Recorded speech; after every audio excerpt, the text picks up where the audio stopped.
Bismillahirrahmanirrahim. Now we are going to start our another lecture, which is chapter 4 of biopharmaceutics and pharmacokinetics by Leon Churchill, and it is one compartment open model, intravenous bolus administration. Now one compartment open model means के body is considered as one compartment, और जो drug दी जा रही है वो intravenous bolus दी जा रही है, आईवी बोलस इंजेक्शन दिया जा रहा है. Then what would be pharmacokinetic of this drug within the body.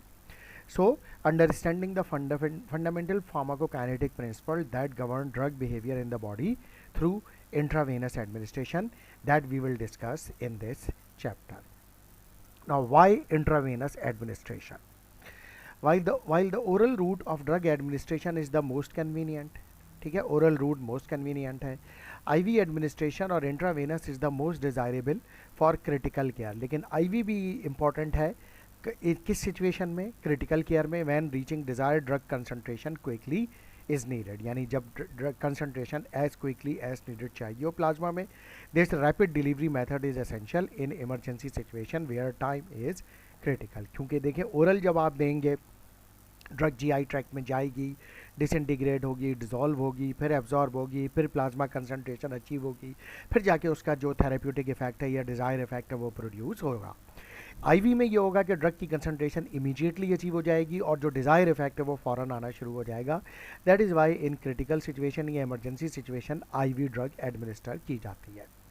Ivy administration is particularly valuable in understanding pharmacokinetic processes since it simplifies drug absorption, essentially making it complete and instantaneous. IV administration जो है उसकी understanding important है क्योंकि इसमें जो absorption का procedure है वो बड़ा सिंपल है, क्योंकि जो IV एडमिनिस्ट्रेशन से ड्रग जो है वो रैपिडली एंड इंस्टेंटेनियसली और कम्प्लीटली एब्जॉर्ब हो जाती है. क्योंकि ओरल में यह है कि पता नहीं पूरी की पूरी ड्रग एब्जॉर्ब हो पाती है, जीआई ट्रैक से नहीं हो पाती, तो इसकी कोई गारंटी नहीं होती. हो भी जाती है और नहीं भी हो सकती. लेकिन आईवी के केस में है कि तमाम की तमाम ड्रग अब सिस्टमिक सर्कुलेशन में मौजूद है. This leaves only the processes of drug distribution and elimination left to study, यानी एब्जॉर्प्शन तो कंप्लीट हो गई, लिहाजा अब क्या प्रोसेस रह गया? ड्रग का distribution within the body और फिर मेटाबॉलिज्म और elimination, and providing researcher with a clear picture of these fundamental mechanisms. तो अब हम यहाँ पर आईवी एडमिनिस्ट्रेशन में ड्रग के डिस्ट्रीब्यूशन पैटर्न और एलिमिनेशन पैटर्न को डिस्कस करेंगे क्योंकि एब्जॉर्प्शन तो इंस्टेंटेनियस होती है. What is clinical application of IV administration? अगर आईवी एडमिनिस्ट्रेशन की क्लिनिकल एप्लीकेशन की बात की जाए तो हम जैसे for example if the patient is having a septic infection like septicemia, so antibiotic administration during life-threatening bacterial infection requiring immediate therapeutic intervention. Means septicemia है, septic infection है, and immediate you need to develop the antibiotic concentration within the blood immediately, then you use the IV administration.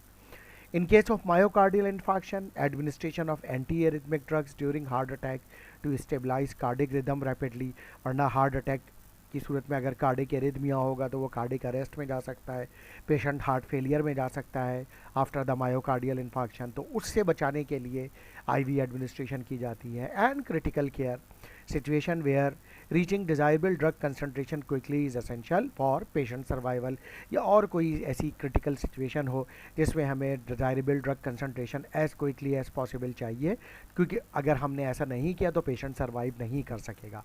लिहाजा ivy administration से quickly we can achieve the desired plasma concentration of the drug and the patient survival chances are increased. Now understanding pharmacokinetic. Pharmacokinetic is the science of kinetics of drug absorption, distribution and elimination. Elimination में metabolism और excretion दोनों शामिल है. IV administration provides the ideal method for studying these processes because it eliminates the complexity of variable absorption rates. IV administration एक simple method है जिसके ज़रिए हम ड्रग की जो डिस्ट्रीब्यूशन है और एलिमिनेशन है उसको एवेल्यूएट कर सकते हैं, क्योंकि यहाँ पे एब्जॉर्प्शन का जो एक कॉम्प्लेक्स प्रोसेस है वो एलिमिनेट हो जाता है. क्यों एलिमिनेट हो जाता है? क्योंकि IV एडमिनिस्ट्रेशन के ज़रिए कम्प्लीटली ड्रग बॉडी में पहुँच चुकी है. जैसा कि हम अगर देखें भी आगे तो एब्जॉर्प्शन की बात करें आईवी के केस में तो complete and instantaneous with IV administration. Distribution drug spread throughout the body compartments and elimination में जैसे मैंने बताया metabolism and excretion from the body दोनों शामिल है. By using IV administration researchers or clinician can focus specifically on drug distribution and elimination processes without the confounding variable of absorption. यानी absorption के variable का अब यहाँ पे कोई important role नहीं होता क्योंकि absorption rapidly body में हो चुकी है. Now one compartment open model co-resumption. The one compartment open model assumes that a body can be described as a single uniform compartment and the drug can enter and leave the body. यानी consider ये किया जा रहा है कि one compartment open model की core assumption ये है कि whole body is just a single compartment like a tank of water जिसके अंदर ड्रग जो है वो एंटर हुई है. यूनिफॉर्म कंपार्टमेंट है जिसके अंदर ड्रग डिस्ट्रीब्यूट हो गई है और उसी से फिर उस कंपार्टमेंट से ड्रग जो होगी वो निकल जाएगी. This represents the simplest pharmacokinetic framework for understanding drug behavior. ये जो वन कंपार्टमेंट मॉडल है ये एक सबसे सिंपल फार्माकोकाइनेटिक फ्रेमवर्क है ताकि हम अंडरस्टैंड कर सकें ड्रग का बिहेवियर क्या होगा. The simplest drug administration method is when the entire drug is given in a rapid IV injection. Absorption की बात करें या एडमिनिस्ट्रेशन की बात करें तो सबसे सिंपल मेथड क्या है IV इंजेक्शन जिसमें जो कि which is also known as IV bolus injection. This model assumes that the drug is administered instantly into the body. Drug जो है वो बॉडी में एंटर हो गई एडमिनिस्टर हो गई instantly. It is instantaneously and rapidly distributed और उसी के साथ तेज़ी से वो रैपिडली बॉडी में डिस्ट्रीब्यूट भी हो गई. And drug elimination occur immediately upon entering the body और ड्रग का एलिमिनेशन यानी मेटाबॉलिज्म और एलिमिनेशन का प्रोसेस भी उसके साथ ही स्टार्ट हो चुका है. नाउ की model characteristics. Instantaneous administration, the entire drug dose is delivered instantly into the body through rapid IV injection. तो पहली चीज़ तो ये हो गई कि जो entire drug dose जो है वो deliver हो गई है throughout the body. Uniform distribution है, the drug is assumed to distribute instantaneously and uniformly throughout the single compartment. यानी वो जो एक compartment है बॉडी जो कि सिंगल कंपार्टमेंट है उसमें यूनिफॉर्मली डिस्ट्रीब्यूट हो गई है, डिज़ोल्व हो गई है या इक्विलिब्रियम अचीव हो गई है जिसको इक्विलिब्रेशन भी कहा जाता है. And immediate elimination. Drug elimination processes begin immediately upon entering the body क्योंकि ड्रग के जो एलिमिनेटिंग ऑर्गन है लाइक किडनी और लिवर वो भी तो वहीं पे मौजूद हैं उस ऑर्गन के उस कंपार्टमेंट के अंदर. उस वजह से एलिमिनेशन का प्रोसेस भी साथ में स्टार्ट हो गया है. This model is a simplistic representation of the processes in the body that determine drug disposition. Disposition में absorption और distribution दोनों शामिल है और distribution और elimination दोनों शामिल है. But nonetheless, it can be useful to describe and predict drug disposition in clinical practice. लेकिन बहरहाल जो भी सिचुएशन है इसमें हम इसको डिस्क्राइब कर सकते हैं कि ड्रग डिस्पोजिशन क्या है क्लिनिकल प्रैक्टिस में और ड्रग का जो वो बिहेवियर होगा वो किस तरीके से होगा. Now drug distribution process. In reality, when a drug is administered intravenously, the drug travel through the bloodstream and distribute throughout the bloodstream in the body.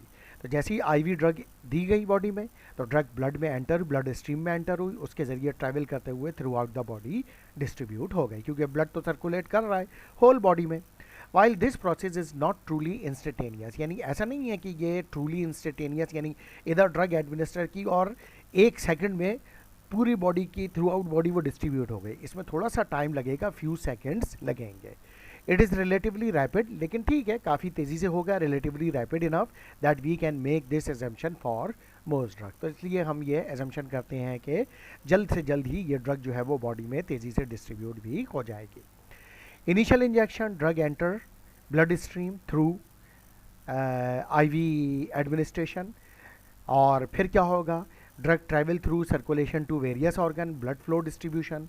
Tissue penetration drug crosses from vasculature into the organ.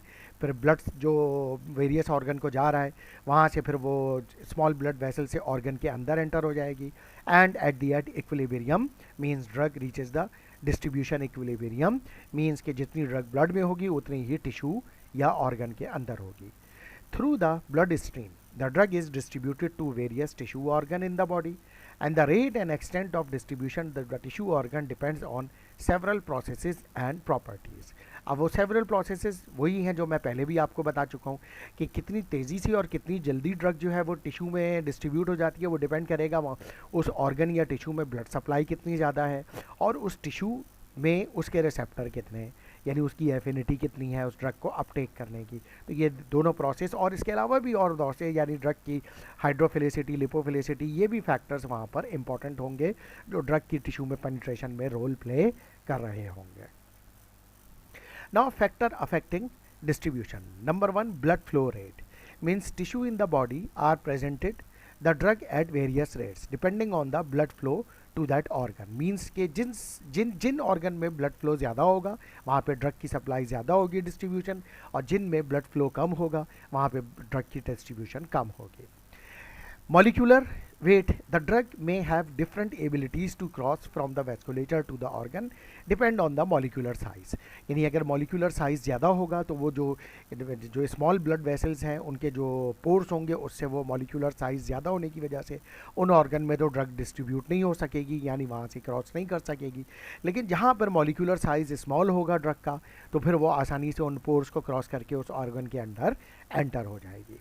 इसके अलावा lipophilicity is an another important factor. जैसा मैंने बताया था, tissues have different affinity for the drug depending on the lipophilicity and drug binding properties. इस पर भी जैसे मैंने पिछली स्लाइड में आपको तस्करा किया था कि ड्रग की बाइंडिंग एफिनिटीज़ यानी प्रॉपर्टीज़ कि वहाँ पे रिसेप्टर हैं या नहीं है उस टिश्यू में, और लिपोफिलिसिटी या हाइड्रोफिलिसिटी ऑल्सो इम्पॉर्टेंट, क्योंकि जो टिश्यूज़ हैं वो सेल्स के बने होते हैं, सेल्स के ऊपर सेल मेम्ब्रेन होती है, और सेल मेम्ब्रेन जो होती है उसकी कंपोजिशन ऐसी होती है कि उस पर जो होती है वो लिपिड यानी बाई लेयर होती है, फॉस्फोलिपिड बाई लेयर होती है। तो अब वो क्योंकि फॉस्फोलिपिड इन नेचर होती है तो उसमें से वो ड्रग जिनकी लिपोफिलिसिटी अच्छी होती है वो तो उन सेल मेम्ब्रेन को क्रॉस करके टिश्यू के अंदर पहुंच जाती हैं आसानी से, लेकिन जिनकी लिपोफिलिसिटी पुअर होती है और हाइड्रोफिलिसिटी ज़्यादा होती है तो फिर उन ड्रग की उन टिश्यूज़ में या सेल्स के अंदर पेनिट्रेशन कम हो जाती है।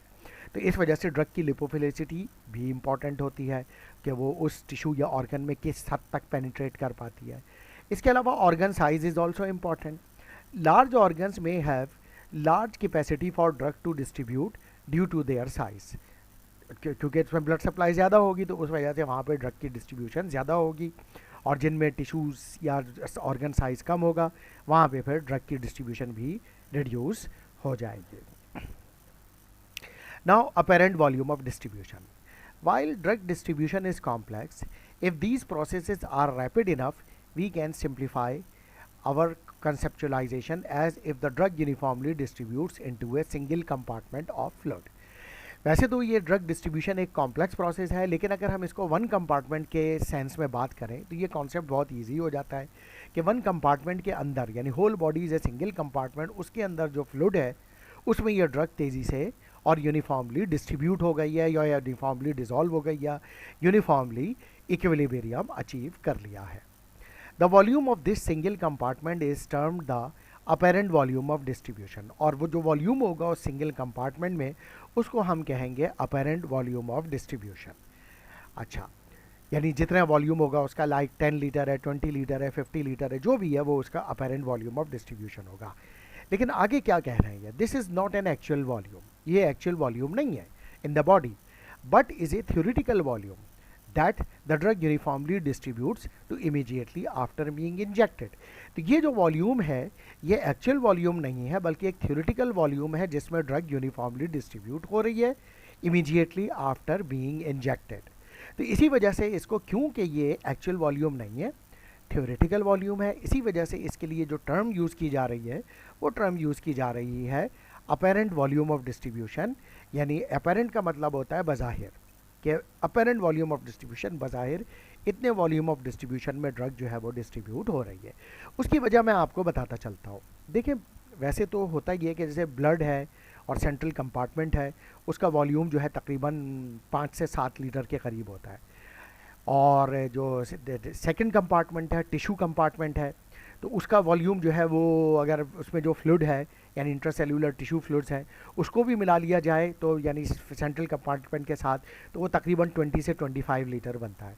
और अगर थर्ड कंपार्टमेंट यानी डीप टिश्यू को भी मिला लें तो वो 35 टू 45 लीटर तक जाता है, इससे ज़्यादा नहीं होता। यानी जो एक्चुअल वॉल्यूम है। लेकिन जब हम कैलकुलेट करते हैं तो बाज़ दफ़ा ड्रग का वॉल्यूम ऑफ डिस्ट्रीब्यूशन आ जाता है 100 लीटर, 200 लीटर, 400 लीटर, जो कि हम जब मुख्तलिफ न्यूमेरिकल्स कर रहे होंगे वहाँ पर ऐसी सिचुएशन आएगी। क्या बॉडी के अंदर इतना ज़्यादा फ्लूइड मौजूद है 200 लीटर, 400 लीटर? ऐसा नहीं है, इतना लीटर तो नहीं है। तो यानी जब इतना लीटर वॉल्यूम या फ्लूइड है ही नहीं तो फिर ये कैसे आया? इसी वजह से इसको हम कहते हैं apparent volume of distribution. Actual volume of distribution ये नहीं होता, क्योंकि एक्चुअल वॉल्यूम जो बॉडी फ्लूइड का बॉडी में होता है वो इतना नहीं होता। इसी वजह से this is called apparent volume of distribution. लेकिन क्योंकि ड्रग के बिहेवियर, ड्रग की डिस्ट्रीब्यूशन, ड्रग की फार्माकोलॉजी, ड्रग का थेरेप्यूटिक इफेक्ट, ड्रग की टॉक्सिसिटी, वो तमाम पैरामीटर, इवन ड्रग की concentration, therapeutic concentration, minimum effective concentration, minimum toxic concentration, वो तमाम पैरामीटर्स इस पर क्योंकि क्वालिफाई होते हैं, तो इसी वजह से हम कहते हैं कि अपरेंट वॉल्यूम ऑफ डिस्ट्रीब्यूशन, जो कि एक हाइपोथेटिकल वॉल्यूम है, जो कि एक्चुअल वॉल्यूम नहीं है या थ्योरेटिकल वॉल्यूम है, तो ये जो भी कैलकुलेट होकर आ रहा है वो सही है, क्योंकि इसकी कैलकुलेशन जो होती है वो हेल्प आउट भी करती है थेरेप्यूटिक रेजिमेंट डिटरमिन करने में, और इससे जो है वो पेशेंट की मैनेजमेंट भी, क्लिनिकल साइड पे मैनेजमेंट भी बेटर फॉर्म में हो जाती है। सो अगर हम इस स्लाइड को देखें तो थ्योरेटिकल वॉल्यूम क्या है कि not an actual physical volume but is a calculated parameters. ठीक है ना, तो मैंने कहा कि कैलकुलेशन में इसको यूज़ किया जाता है, और क्योंकि कैलकुलेशन वेरीफाई करती है क्लिनिकल सिचुएशन को, तो इसलिए हम कहते हैं कि ठीक है, हम मान लेते हैं कि ये जो भी अपेरेंट है ये सही होगा। इसके अलावा well stirred volume model assume uniform and instantaneous distribution, means के यूनिफॉर्म और इमीडिएटली बॉडी में डिस्ट्रीब्यूशन है, फ्लूइड में या डिसोल्यूशन है। Calculation proportion between dose and plasma concentration immediately after injection, के एक प्रपोर्शन कितने परसेंट ड्रग जो है वो डिस्ट्रीब्यूट हुई है, कितनी प्लाज्मा कंसंट्रेशन आई है, तो वो इन सब का ताल्लुक क्योंकि अपरेंट वॉल्यूम डिस्ट्रीब्यूशन से है, और वो क्योंकि वेरीफाई होते हैं, तो इस वजह से हम ये कहते हैं कि अपरेंट वॉल्यूम ऑफ डिस्ट्रीब्यूशन की जो वैल्यू है या इसका जो कॉन्सेप्ट है, जो भले वो एक्चुअल ना है, थ्योरेटिकल है, लेकिन ये वैलिड है, और ये क्लिनिकल जो सिनेरियो होता है उसमें इसकी क्लिनिकल सिग्निफिकेंस है। Now the next is the drug elimination and rate constant. Most drugs are eliminated from the body by liver metabolism and or renal excretion. ठीक है, जो ज़्यादातर ड्रग बॉडी में जो जाती हैं वो लिवर से मेटाबोलाइज होती हैं, लिवर से ही एलिमिनेट हो जाती हैं, या फिर अगर वो मेटाबोलाइज नहीं भी हो रही हैं तो वो लिवर से भी एलिमिनेट हो सकती हैं और रीनल यानी किडनी से भी एलिमिनेट हो सकती हैं। All of the processes of drug elimination can be described by the elimination rate constant, और उसको जो डिस्क्राइब किया जाता है ड्रग के एलिमिनेशन को, वो एलिमिनेशन रेट कांस्टेंट K से रिप्रेजेंट किया जाता है। एलिमिनेशन रेट कांस्टेंट क्या है? The proportion between the rate of drug elimination and the amount of drug in the body, यानी कितना प्रपोर्शन जो है वो ड्रग का अभी मौजूद है बॉडी में, और कितना अमाउंट जो है वो या कितना प्रपोर्शन एलिमिनेट हो चुका है, और कितनी तेज़ी से, यानी कितने टाइम में कितनी ड्रग एलिमिनेट हुई है। इसमें फर्स्ट ऑर्डर एलिमिनेशन सबसे ज़्यादा कॉमन होती है, जीरो ऑर्डर वाली भी ड्रग हो सकती है, लेकिन फर्स्ट ऑर्डर एलिमिनेशन सबसे ज़्यादा है। Because the amount of a drug in body changes over time, the rate of drug elimination changes but the elimination rate constants remains. Means के क्योंकि फर्स्ट ऑर्डर में हमने ये बात की थी कि जैसे जैसे अमाउंट चेंज होता है तो एलिमिनेशन रेट भी चेंज हो जाता है, यानी जो कंसंट्रेशन डिपेंडेंट होता है, यानी जब अमाउंट की कंसंट्रेशन कम होती जाती है तो के की वैल्यू भी कम हो जाती है, लेकिन के का जो रेट टाइम है वो कांस्टेंट रहता है, और के की जो मास वैल्यू है वो चेंज होती चली जाती है, तो उसको हम कहते हैं first order elimination.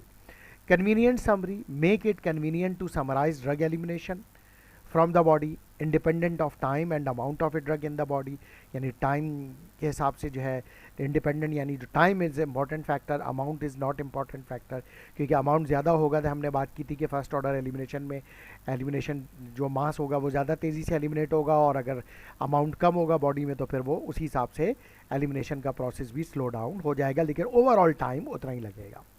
Conversion to concentration. Pharmacokinetics convert drug amount to drug concentration using the apparent volume of distribution. यानी ड्रग के अमाउंट को ड्रग की कंसंट्रेशन में चेंज कर लिया जाता है, और उसके लिए जो है वो हमारे पास क्या चीज़ इंपॉर्टेंट होती है? Volume of distribution. ये कैसे होता है ये मैं आपको अभी इक्वेशन से क्लियर कर देता हूँ। हमारे पास जो इक्वेशन है कंसंट्रेशन की वो है C P is equal to यानी plasma concentration is equal to dose upon V T. Means के कितनी डोज दी है हमने, लाइक फॉर एग्जांपल हमने 200 मिलीग्राम डोज दी है और इस ड्रग का वॉल्यूम ऑफ डिस्ट्रीब्यूशन है सपोज दैट 10 लीटर। तो अगर मैं इसको डिवाइड करूं तो 0 से 0 कैंसिल हो गया, अब रह गया 0 से 0 कैंसिल हो गया, तो ये मेरे पास आ गया 20 मिलीग्राम पर लीटर। यानी जो ये प्लाज्मा कंसंट्रेशन मेरे पास निकल कर आई 20 मिलीग्राम पर लीटर, यानी डोज और वॉल्यूम ऑफ डिस्ट्रीब्यूशन के ज़रिए हम प्लाज्मा कंसंट्रेशन डिटरमिन कर सकते हैं। इसी बात को इसमें इस स्लाइड में यहाँ पर एक्सप्लेन किया गया है कि फार्माकोकाइनेसिस कन्वर्ट ड्रग अमाउंट यानी dose to drug concentration using apparent volume of distribution. कैसे, वो ये इक्वेशन है Cp is equal to dose upon Vt. Now, the elimination rate constant also describe the proportion between the rate of change of drug concentration and drug concentration in the compartment. Elimination rate constant ना सिर्फ ये बताएगा कि क्या किस rate से drug eliminate हो रही है, बल्कि ये भी डिस्क्राइब करेगा कि proportion between the rate of change of drug concentration and drug concentration in the compartment, कि ड्रग की जो कंसंट्रेशन है प्लाज्मा में वो उसमें एक चेंज क्या है और कंपार्टमेंट के अंदर जो भी चेंजेस आ रहे हैं ड्रग की कंसंट्रेशन में वो भी बताएगा। Providing A comprehensive framework for understanding drug clearance from the body, जो कि एक कॉम्प्रीहेंसिव फ्रेमवर्क प्रोवाइड करेगा किस चीज़ की अंडरस्टैंडिंग के लिए, कि ड्रग की क्लियरेंस फ्रॉम द बॉडी यानी एलिमिनेशन किस तरह की है और किस पैटर्न पर है। इसके साथ ही ये पहला टॉपिक जो चैप्टर 1 से रिलेटेड है, one compartment IV bolus administration, that has been completed.